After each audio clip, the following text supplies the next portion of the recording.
Ya, entonces tenemos la técnica de fisioterapia invasiva, que consiste en una competencia avanzada. Se requiere de una formación específica de posgrado para poder ejercerla. Tenemos la electroacupuntura, que es la corriente eléctrica pulsátil a través de la aguja de acupuntura, lo que provoca en ciertos puntos de acupuntura lo que se usa para la anestesia quirúrgica inducida por la acupuntura. Tenemos un dolor crónico y para enfermedades neurológicas que en los años 60 se empieza a usar para esto, y hoy en el día se usa para el dolor musculoesquelético nociceptivo y tanto en casos agudos como crónicos.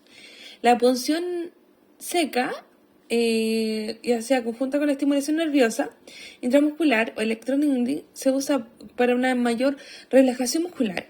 Y el uso de las agujas como electrodos tiene una ventaja sobre la tradicional, que es con parche. La punción seca consiste en pasar de forma repetida a través del tendón para estimular las fibras, y así vamos a inducir un sangrado. Este sangrado va a producir procesos de curación y de regeneración. Y la punción seca se considera una técnica de fisioterapia invasiva y es congruente con la práctica del kine.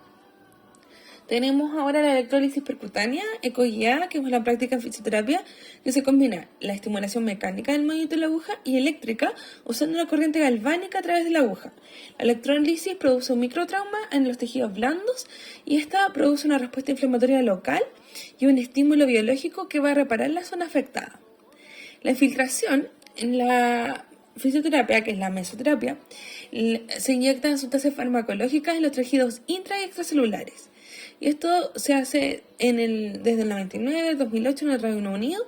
Se realizó una auditoría y se dio cuenta de que era una intervención segura y adecuada, viendo el coste de efectividad para aliviar el dolor.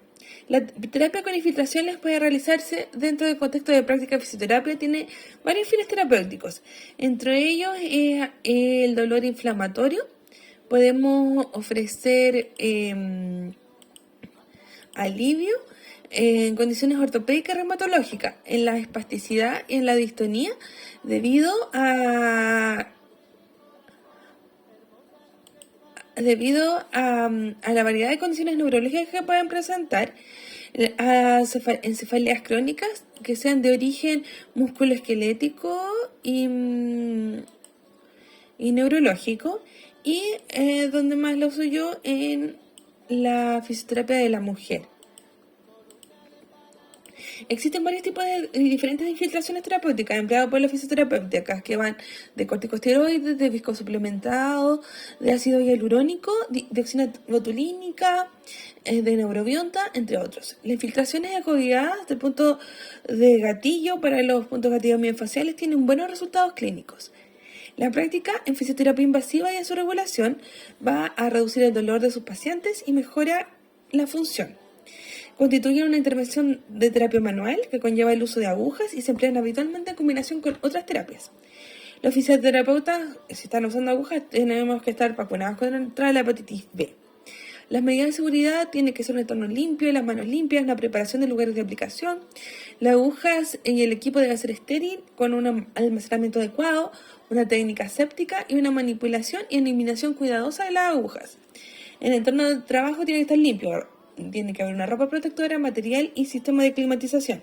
Las uñas tienen que estar cortas, sin esmalte, no llevar anillos, y las mangas de las camisas deben estar cortas. Tenemos que reducir el riesgo de contaminación del profesional con la sangre, reducir el riesgo de diseminación de gérmenes, para evitar la infección cruzada.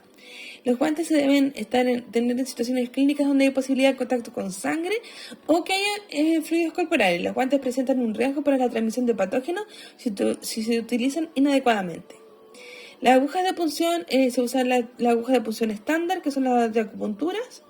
Se realiza con un control preciso y es peligroso que las agujas no deben ser controladas adecuadamente con una mano enguantada. Por eso el guante se utiliza solo cuando es necesario. El uso de guantes durante la inserción aumenta el riesgo de pinchazo accidental porque tenemos menos propiocepción. Los guantes deben dificultar la capacidad de introducir la precaución de la aguja en el contenedor de residuos, ya que frecuentemente se adhieren al látex. Y los guantes sí nos van a proteger de sangre y fluidos, pero no nos previenen de lesiones accidentales con la aguja. y el riesgo de infección y la transmisión se consideran mínimos. El uso de guantes no previene las lesiones accidentales por punción directa y si el paciente va a estar sangrando profusamente, pero sí se recomienda en situaciones si el paciente está sangrando profusamente, si hay vómito o orina, si hay una enfermedad contagiosa conocida, si el terapeuta tiene alguna lesión en la mano, si el terapeuta manipula objetos contaminados por sangre, fluidos corporales, secreciones o excreciones. En cualquier caso, debe tenerse en cuenta los 3 factores, que el riesgo de sangrado que tiene la aguja hipodérmica, porque acá también estamos hablando de la mesoterapia, entonces en la mesoterapia se ocupa la aguja tradicional. En la punción seca, electroacupuntura y electrólisis percutánea se va a ocupar la aguja de acupuntura o la aguja de electrólisis, pero sabiendo que la electrólisis se hace mucho antes de que los fisioterapeutas lo hagamos, sino que lo hacen lo de medicina china. Una punta biselada causa una mayor lesión en la piel, por supuesto, tiene un agujero. Tenemos acá la aguja hipodérmica y la aguja de punción. Si vemos, son distintas. El riesgo de exposición de sangre depende del tipo de estimulación local y de acuerdo a la inserción de la aguja y la técnica de manipulación. Por ejemplo, si se realiza una punción seca profunda, el riesgo de sangrado va a ser mayor en comparación a una punción seca superficial. En las técnicas con menos riesgo de hemorragia activa, como por ejemplo la acupuntura de mayor riesgo, produce mientras se retiran las agujas, no donde se punciona. Los guantes deben ser usados al menos durante esa fase del tratamiento, al sacar las agujas. Y acá está el uso de guantes y cómo se retira el guante para evitar tocar la zona sucia, que son los guantes sanitarios, no son los guantes estériles. Tenemos la preparación de los lugares de aplicación de agujas. Entonces está el área de la piel, donde se realiza la punción, es la vital importancia, la transmisión de microorganismos patógenos de forma previa a la punción. De los lugares situados de aplicación de la aguja deben estar limpios y sin cortes y heridas e infecciones. Si la piel es visible, sucia, se debe limpiar con agua y jabón, secar cuidadosamente con toallas de papel individual y asegurarse que la piel esté libre de aceites y cremas. Por eso nosotros no hacemos el masaje después que puncionamos y el paciente se fue. Ni tampoco puncionamos después de hacer el masaje.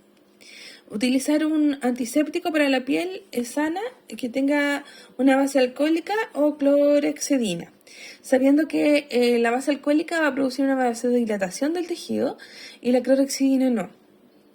Se recomienda el uso de los antisépticos en la preparación de la piel para procedimientos invasivos, como asociación de la clorhexidina, alcohol mejora la eficacia del antiséptico, ya que la rapidez de acción del alcohol se complementa con la acción residual de la clorhexidina.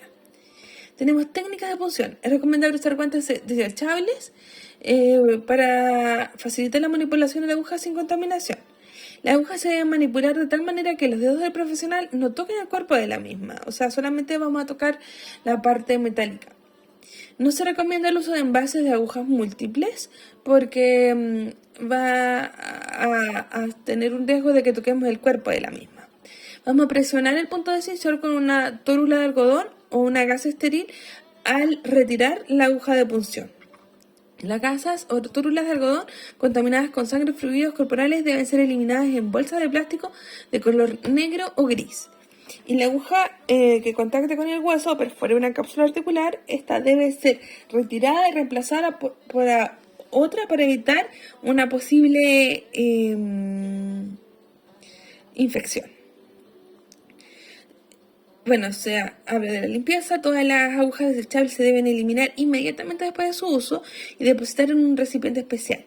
Es recomendable que una aguja se realice una punción única y no de forma repetida en varios puntos. Es muy importante comprobar el base de las agujas antes de su uso. Si estuviste deteriorado, si se le cayó aceite, si le cayó alcohol, entonces habría que desechar y botarlo todo el paquete, pero el paquete le vamos a botar... lo podemos botar sin abrir en el producto de desecho o podemos abrirlas y botarlo en el descartador de aguja. Criterios de aplicación. Consentimiento informado. Tenemos que informar al paciente del procedimiento y solicitar su procedimiento informado por escrito. Se hace a cabo en un lugar destinado, permite individualizar el tratamiento en condiciones idóneas para la intimidad visual y auditiva. O sea, tiene que ser, es un procedimiento esto, no es como ultrasonido de ultratérmica, que donde podemos tener 3 o 4 pacientes a la vez, esto es un procedimiento. Y tiene que haber un lugar para tal procedimiento. Vamos a posicionar al paciente, tiene que estar en una posición cómoda, vamos a ayudarlo con los almohadas, con los rulos, vamos a estar en una posición relajada para el paciente, tenemos que ver su cara para ver si le duele, no le duele, ir comunicándonos con el paciente, aunque no hablemos. Pero es importante saber cómo está, cómo se siente. Y es contradictorio la aplicación de la técnica de fisioterapia en sedestación, sentado o bipedestado, porque siempre puede ocurrir en cualquier punción que el paciente se nos desmaya, entonces el paciente tiene que estar sentado. De forma previa, la aplicación de la técnica hay que informar al paciente que no se mueva y que cambie de posición en procedimiento invasivo, porque donde lo vamos a pinchar es normal que se mueva. Entonces, si le vamos a informar, pero igual probablemente lo va a hacer, entonces lo vamos a sujetar. La aplicación de la técnica debe desarrollarse en las normas de seguridad establecidas, debe haber un conocimiento anatómico para pinchar, de dónde están los órganos. Debemos ver la intensidad del tratamiento, de adaptarse a la tolerancia del paciente, la edad, las enfermedades concomitantes, el morfotipo del paciente. Si un paciente más delgado va a doler de inmediato, si un paciente que tiene más grasa no va a doler tanto porque la grasa no tiene tanto receptores como el músculo, y los parámetros se pueden emplear con criterio. No se protocolizan, está en el protocolo para que nos guiemos, pero no es ley. Son el número total de inserciones en la aguja por escritura, el número de la escritura músculo-tendón, de la estructura músculo-tendón. Después, la intensidad empleada de la técnica, la estimulación y la cantidad de respuesta del espasmo local y en tiempo de aplicación. A veces es importante llevarlo como un registro, lo puede registrar la alumna. En cualquier caso, tras la primera sesión es necesario analizar una respuesta del paciente al tratamiento invasivo, si es que nosotros podemos seguir con esto o realmente no es conveniente este tipo de paciente. Por eso es importante esta parte que lo voy a marcar, la comunicación activa con nuestro paciente. Es necesario analizar la respuesta del paciente al tratamiento tras la primera sesión para poder planificar el resto. Nosotros tenemos un plan, pero hacemos la sesión de prueba. Bueno, vamos a ver que hay una hemostasia durante 30 a 60 segundos. Después de la aplicación puede haber un pequeño sangrado. Se recomienda presionar y limpiar la zona con alcohol. Aunque la medicina china, cuando no es un sangrado profuso, deja que pase porque tiene otra filosofía. Los pacientes deben disponer de tiempo suficiente para recuperarse y especialmente si es que alguna vez o durante la terapia han tenido una respuesta vasovagal o somnolencia tienen que conducir. Entonces, si el paciente tiene que conducir y anda rápido, no. Si un paciente que no sabe que no se va a dar el tiempo, lo deja ahí 15 minutos, no, y hace la duración del tratamiento más 15 minutos que se quede sentado, porque nosotros estamos a cargo del paciente. No debe aplicarse masaje o calor inmediatamente, claro que no. Acá vamos a hacer una punción. El paciente debe recibir consejos e instrucciones necesarias para garantizar una continuidad en el plan de atención. Realizar estiramientos excéntricos y minimizar los riesgos. Como que tiene que darse tranquilito ese día. Como dejar pasar 24 horas antes de bañarse en una piscina o en baños públicos por el riesgo de la infección, porque rompimos la barrera de la piel. En el caso de la técnica de punción realizada en el tronco, deben ser advertidos de los síntomas de neumotórax, sobre todo si tienen cambios importantes de presión, como que, un paciente que haga prácticas de submarinismo, puede pasar en las 24-48 horas presentes. Las agujas del uso son permanentes, como las chinchetas, y los procedimientos para su retirada, y explicar cómo se debe. A veces le ponemos esta aguja permanente a los pacientes que son más vivos también, o le ponemos chincheta. Y estos procedimientos tenemos que explicarle cómo se va a retirar, cómo se va a lavar las manos para inducir, para prevenir que se pinche y que se infecte. Hay indicaciones y contraindicaciones. La indicación en general, tratamiento de dolor, con síntomas asociados de al dolor musculoesquelético, neurológico y cardiovascular. Antes de aplicar cualquier cosa, es importante que el fisioterapeuta realice una evaluación y un diagnóstico de kinesiología. No debe ser nuestra primera carta, la kinesiología invasiva. La técnica invasiva no debería llevarse a cabo. No debería llevarse a cabo bajo que tenga velonofobia, que es que tenga miedo insuperable a la aguja. O sea, hay pacientes que dicen, no, me da miedo, pero realmente uno lo calma y no le pasa nada. Pero hay pacientes que no lo calma y no. Entonces, a veces uno lo intenta la primera aguja y el paciente está aterrado. Entonces, no. Ahí cambia, no es su momento. Hay que dejar que el paciente lo quiera y se tranquilice. Si no, eso no va a salir bien. Antecedentes de una relación adversa a la aguja que haya tenido antes en un área miembro donde haya linfedema, porque donde hay linfedema es más susceptible a la infección. En pacientes que tengan tratamientos basados en la creencia o miedo, por ejemplo, una paciente que creía que era algo como esotérico. Le van a entrar los demonios. Si no obtiene el consentimiento informado. Siempre tenemos que recordarnos la espalda. En situaciones de urgencias médicas se debe prestar los primeros auxilios y organizar el transporte médico, aunque nosotros veamos que eso le va a servir. No. Hay contraindicaciones relativas como que tenga problemas con el sistema inmunitario, que tenga enfermedades que esté inmunodeprimido, como el VIH, la hepatitis, un cáncer. Pacientes sometidos a tratamientos de inmunosupresión o terapia para el cáncer, pacientes debilitados por enfermedades crónicas, desórdenes agudos autoinmunes, como la artritis reumatoide, que es agudo sobre el crónico, donde haya trastorno de coagulación, ya que tenemos que saber, ojalá hacerlo después del INR del paciente, en patologías vasculares, en diabetes, porque sabemos que tiene un peor pronóstico, porque por la inflamación y la regeneración no se produce de manera igual que en un paciente que no tiene diabetes. En embarazo, sobre todo los 3 primeros meses, que se pierde el 70% de los bebés. Y hay puntos de la acupuntura que dicen que pueden ser abortivos, después dicen que no son recomendados, ahora ya no los prohíben, pero hay que tener cuidado. Sobre todo, y mucho más, que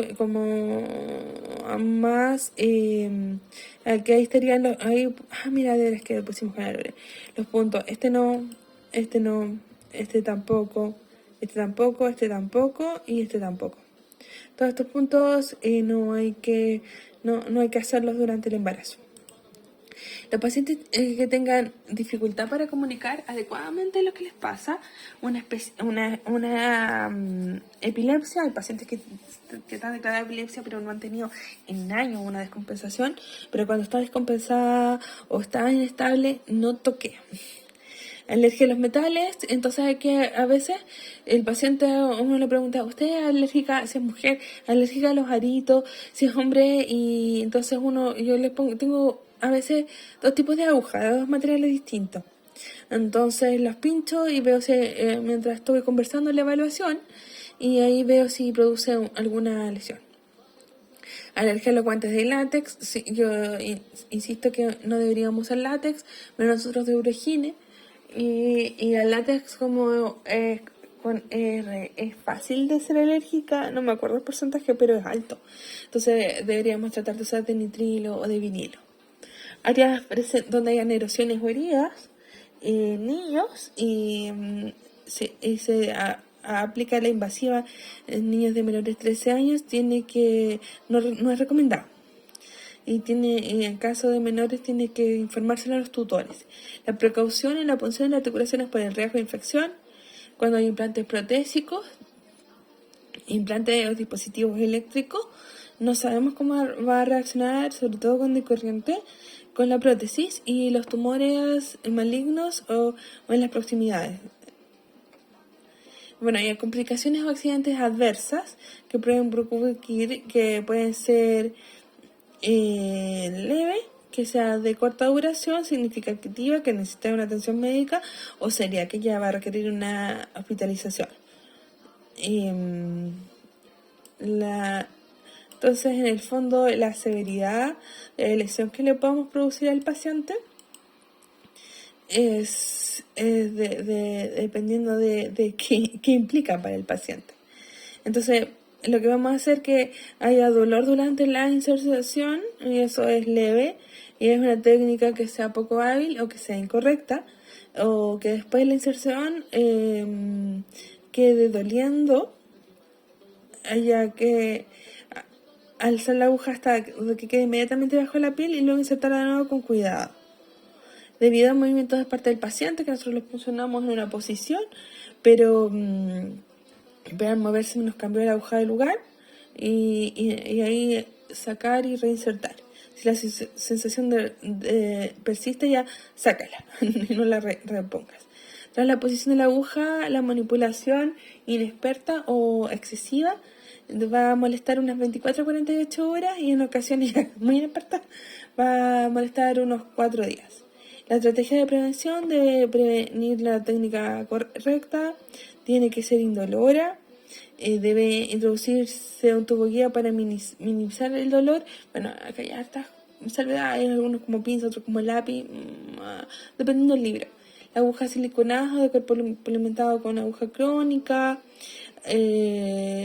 dicen que esa duele menos. Tenemos que realizar una presión sobre la zona de abordaje para que se sienta nuestra presión y no la aguja, y fijarnos en la respuesta del paciente, tanto la verbal como no la verbal. Hay algunos que aplican frío y compresión para bajar el dolor en spray. Bueno, acá habla de neumotórax, que esto ya sería súper una aplicación severa cuando se corta la aguja, y es por eso que nosotros no debemos dejar la aguja al tope, porque ahí es la parte donde más se quiebran, donde está la unión del mango con la aguja. Entonces siempre dejar un poquito de aguja afuera. Tenemos la lesión de los nervios que se puede producir. Si nosotros lo pinchamos y el paciente siente un cosquilleo o siente un dolor agudo, saque esa aguja, pasó a llevar el nervio, pero es muy chiquitita la aguja, no la puso corriente, no va a haber gran problema, va a sentir el corrientazo, entonces sáquela sáquela inmediatamente, aunque ya produjo un daño, probablemente no un daño importante, y reinsértela, sabiendo que ahí no es. Hay estrategia de prevención y que sea ecoguiada. Hay unos que la van a hacer ecoguiadas inmediatamente, otros que ecoguían y después insertan la aguja. Ahora, gustos colores, pero porque cuando uno no es experto a veces es mejor ecoguiar y pinchar. Cuando uno ya tiene cancha, entonces es mejor, obviamente, siempre estar viendo la aguja. La estrategia de aplicación, hay estrategia de aplicación para técnicas profundas. Tiene que haber un perfecto conocimiento de las áreas de interés. Nunca escatime estudiar anatomía si usted está con kinesiología invasiva. Hay que medidas a tomar en caso de que se lesione un neumotórax o la lesión de un nervio grave, tiene que derivar. Y no va a existir un tratamiento específico porque depende de cuál fue la embarrada que usted se mandó. Suele iniciarse un tratamiento farmacológico complejo con vitaminas B2 o B6 y B12, y B2 en caso de que usted lesione un nervio. Lo que hago yo en general cuando tengo un paciente crónico, le pongo una neurobiótica. Hablo con el doctor de cabecera, si lo tengo a mano, o el doctor que está ahí, le digo, ¿qué parece si le ponemos neurobiótica al paciente? Se la pongo yo misma antes de iniciar cualquier tratamiento, obviamente no en embarazada, y después de eso el paciente está en óptimas condiciones.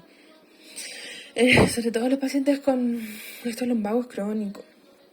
Vamos a tener lesiones contopunzantes que pueden pasar si la aguja está contaminada con sangre, otro fluido corporal, existe potencia de transmisión de patógeno, y además la infección cruzada.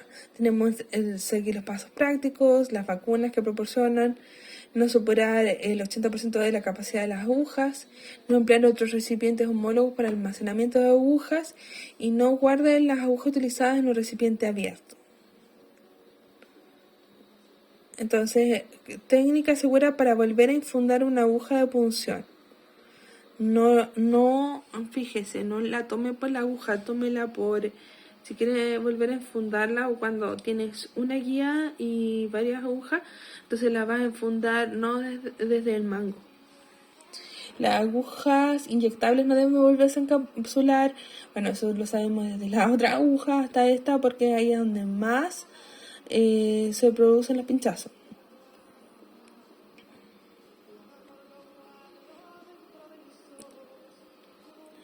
Tras la exposición es necesario quitarse los guantes, lavarse las manos con agua y jabón, hacer sangrar y desinfectar la herida, secar las manos y cubrir la herida con un apósito en caso de que nos hayamos infectados. No administrar profilaxia a la exposición de vitamina, o sea, de VIH porque antes se daban antivirales con la hepatitis B que procede si el paciente es VIH positivo. En el caso de hepatitis B, en personas no vacunadas, tenemos que iniciar la vacunación. A veces están vacunados, pero no tienen todas las dosis, entonces iniciar las dosis. Y la anti-B convencional, bueno, acá es muy raro que alguien no tenga la otra, de la hepatitis B. Y obviamente el profesional necesita tomar precauciones de no donar sangre, no donar su semen, o sea, cuídese porque ahí va a estar transmitiendo la hepatitis B, plasma, órganos y tejidos. Todo terapeuta que se dedica a la punción tiene riesgo mayor a hepatitis B y VIH. En el caso de exposición VIH va a haber un retrovírico, se va a administrar antes, dentro y de las primeras 24 horas. Entonces es bueno tener acceso esto en la consulta. En caso de cualquier cosa, ahí lo tiene. Porque hacerlo idealmente dentro de las 4 horas va a hacer cambios radicales. Y después esto se va a mantener por 4 semanas. El periodo tras la exposición, dentro del cual se aconseja que haya un tratamiento de 48 y 72 horas. Bueno, en general nosotros nos vamos a poner en manos de un doctor que nos arregle estas cosas, pero desde que llegamos al doctor, la información que quiero que les quede es que idealmente a las 4 primeras horas. Y en el caso de VIH deberá tomar las medidas de las 6 a 12 primeras semanas después de la exposición, mantener una abstinencia sexual y evitar el embarazo, evitar donar sangre, órganos, tejidos, plasma. Y si la mujer dando lactancia debería considerar interrumpirla en caso de riesgo a transmisión. El seguimiento afectado por parte del Servicio de Medicina Preventiva y especialista de enfermedades infecciosas correspondientes. Todo personal en situación de riesgo debe estar vacunado con respecto a anticuerpos contra la hepatitis B. En caso de que haya una reacción alérgica, las reacciones alérgicas son raras, pero ocurren. Y es particularmente importante alrededor del punto de punción. Entonces puede ser una alergia a los metales, al níquel, o no utilizar este mango, o no utilizar los mangos que tienen de cobre, observar las reacciones de acero con el acero inoxidable. Entonces, tenga agujas de níquel, tenga agujas de acero, aunque no lo crea también, hay pacientes que son alérgicos al acero. Entonces, tenga los dos y vea qué pasa. Alergia a la silicona también. Entonces, yo creo que la prevención acá es clave. Nosotros somos una cultura extremadamente reactiva, pero ponga, esto a mí se me ocurre, que ponga níquel, estoy todo en contacto mientras está conversando con el paciente, vea la reacción del paciente a la aguja, en la evaluación, mientras usted sigue la evaluación, y antes que se vaya se lo retira. Y a veces cuando uno está decaída o está cansada, yo saco una foto antes de la pinchada, después de la pinchada, y ahí una foto con la otra foto, digo, acá efectivamente hay una alergia o sospecho de que algo no. Bueno, lo importante es que no se rasque, que se retire la aguja antes, y si el paciente no mejora tiene que ir a una situación de acudir al servicio de médico. El shock anafiláctico se define como una hipersensibilidad y, bueno, conocemos que es respiratoria, gastrointestinal. Estrategia de prevención es un interrogatorio orientado al episodio previo. En caso de mesoterapia, los fármacos como imoxicilina logia son totalmente seguros y no ocasionan respuestas de choque anafiláctico y se da harto de choque anafiláctico más en la mesoterapia que en la punción. Las medidas a tomar deben ser reconocidas y tratadas de manera inmediata y conocer cómo se manifiestan los síntomas. Puede ser una afección cutánea, afección de la musculatura lisa bronquial, afección respiratoria, manejo que se basa en el ABC, que es ARB, vía aérea, ventilación, circulación, neurológico y mucosas. Constituye una emergencia médica y el tratamiento debe ser administrado inmediatamente. Es la epinefrina con la adrenalina, que es el fármaco a elección de la primera línea cuando pacientes que son súper alérgicos a veces andan con su bolsito de adrenalina. Y ya que antagoniza fisiológicamente los efectos durante el shock. En el mercado existen autoinyectores tales como, bueno, esto es de España, pero yo sé que no es que acá los venden de uso libre, pero sí, cuando son pacientes alérgicos a veces tienen un bolsito que parece un banano pequeñito. A veces no te lo dicen, pero si ustedes no lo han visto, es un bolsito como un banano chiquitito y es una inyección muy muy delgadita. Que hay un corte accidental por la mala técnica de abrir una ampolla. Recordemos que en el caso de infiltración o mesoterapia, recordemos que se tiene que usar un algodón. No se va a abrir las ampollas sin proteger las manos con guantes y una gasa o un algodón para abrir el cuello de la ampolla. Y desinfectaría por el corte, cubre el corte y utilice los guantes para comenzar a cualquier otro tratamiento, porque ya su piel no está indemne. Y hay formularios de efecto inesperado, registrar el uso de la historia clínica en un paciente y la respuesta del paciente. Bueno, acá veamos las agujas. Las agujas está las lentejuelas de apoyo, el émbolo, el cuerpo milimetrado, el cono de la aguja, el cono en la parte metálica. Hay intramusculares, está la subcutánea, la intravenosa, la intradérmica. En general, los quienes estamos formados para la subcutánea y la intramuscular a nivel universitario, por lo menos yo. No, la intradérmica e intravenosa no se me enseñó. Es importante que la intramuscular es el 90 y el 45 es la subcutánea. La infradermal inyección es sensibilidad cutánea como la prueba diagnóstica a ciertos dolores. La técnica que el paciente va a realizar, se le pide la colaboración de vamos a hacer un lavado de mano aproximadamente de 40 a 60 segundos. Siguiendo las instrucciones, vamos a preparar el material a utilizar. Organícese, no improvise, porque una zona desorganizada y desordenada es un caldo de cultivo para accidentes. Vamos a desinfectar la piel en la superficie de 5 centímetros de diámetro a tomar. Una tórula seca, rociar alcohol, frotar suavemente de adentro hacia afuera en círculo sin regresar, o si no vamos a estar infectándolo por el área, y esperar unos segundos hasta que se seque sola. No soplar porque lo va a infectar. Sujete y estire la piel con la mano no dominante. Eso, bueno, es una de las partes de la técnica. Coja la jeringa con el índice y el pulgar de la mano.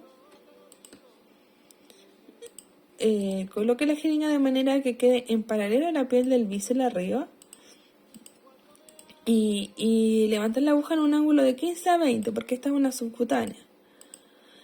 De la piel, introducir con el bíceps unos 3 milímetros, inyectar observando la formación de una pápula. Acuérdate, se inyecte lento. Retire la aguja en el mismo ángulo de la introducción, porque eso es lo que causa dolor cuando le cambian el ángulo. Y sobre todo aquí, rojo triple X, por favor no masajee. Deseche el material y usa el tratamiento de bioseguridad. Bueno, ¿dónde se pone la subcutánea? En el tercer medio de la cara externa del brazo, en la cara anterior del abdomen. Cuando sostienen coagulantes, observe la zona superior de la espalda, el tercer medio de la cara externa del muslo.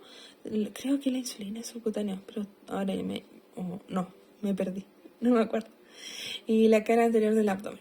Para los pasos de colocación del medicamento, esto es cuando ya nosotros vamos a hacer una intramuscular y directamente, bueno, sabemos que va a llegar directamente al muslo, la podemos hacer, lo importante acá es que recuerde que hay hasta 2 milímetros de volumen que podemos usar en el deltoides y el glúteo nos va a pedir la cara superior externa hasta 7 milímetros. Entonces a veces, ¿qué uso? ¿Uso glúteo o uso el deltoide? Ya sabes. Bueno, acá habla de pinzar. Y lo otro también, que la cara lateral del muslo son 5 centímetros por arriba y 5 centímetros por abajo de su punto medio de la pierna. Esta admite hasta 5 ml de volumen. Entonces, 7 ml de volumen para los glúteos. Deltoides 2. Y la cara externa del muslo, o sea, vamos a sacar entre el trocante y la pierna, vamos a sacar la mitad. De la mitad vamos a ir 5 centímetros para arriba y 5 centímetros por debajo de su punto medio. Y ahí es donde nosotros vamos a pinchar. Acá en el punto glúteo y acá en el deltoide. 5, 7 y 2 milímetros. Entonces, cuando tenemos la solución, sobre todo hay pacientes que necesitan que se le inyecte un analgésico antiinflamatorio para el dolor o la neurobionta. En general, me gusta más usar el glúteo. La verdad, la pierna no la uso mucho. Entonces, esa sería la punción 1.